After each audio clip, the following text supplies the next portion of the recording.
যে প্রজন্ম কোরআন জানে না তারা কখনো সফল হতে পারে। তাহলে আমাদের মুসলিম আইডেন্টিটিকে যদি প্রিজার্ভ করতে হয়, প্রোটেক্ট করতে হয়, প্রথমে আমাদেরকে সালাতের ব্যাপারে সোচ্চার হইতে হবে, সচেতন হইতে হবে। 2 নম্বরে কোরআনের সাথে আমাদেরকে অ্যাটাচমেন্ট বাড়াইতে হবে। কোরআন যেমনি বিশুদ্ধভাবে আমার আবৃত্তি করতে, তেলাওয়াত করতে জানতে হবে, আবার কোরআনের রিফ্লেকশন গুলো, কোরআনের শিক্ষাগুলো আমাদেরকে জানতে হবে। 3 নম্বর হচ্ছে হালাল হারাম কনসার্ন। হালাল যদি আপনি মেনটেন না করেন, আপনার কোনো মুসলিম আইডেন্টিটি নাই। আল্লাহ বলছেন কুলু মিম্মা ফিল আরদি হালালান তাইয়্যিবা, এই জমিনে যেগুলোকে আমি হালাল করেছি এগুলো তোমরা কনজিউম করো। সম্মানিত শুধু খেয়াল রাখবেন, হালালের ভেতরেই বরকত আছে, হারামে কোনো বরকত নেই। হারামে আছে সাময়িক উত্তেজনা আর উন্মাদনা, কিন্তু হালাল এর ভেতরে আল্লাহ তাআলা বারাকা ঢুকিয়ে দিয়েছেন।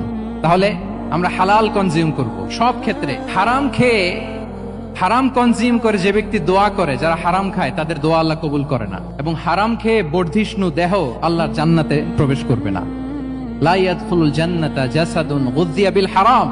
হারাম খেয়ে যে দেহ নাদুস নুদুস হয়েছে, ওই দেহ কখনো আল্লাহর জান্নাতে প্রবেশ করবে না। এজন্য খবরদার, আমাদের সবকিছু আমরা হালাল দিয়ে সাজাবো।